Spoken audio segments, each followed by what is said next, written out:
All right, so you know how when you live with old people, like, can you open this for me? I got my arthritis. So I have this opener. You could open up, beers, whatever, with bottle caps. But this thing's got some teeth and it flexes.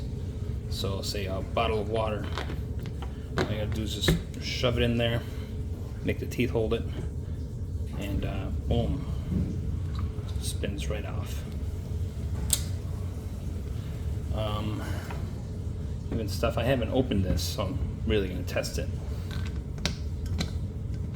Open it up. I don't know if it's at the right teeth or not. Then squeeze it.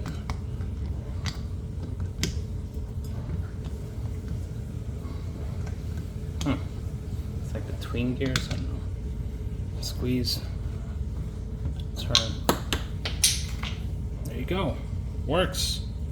Do it yourself, Grandma.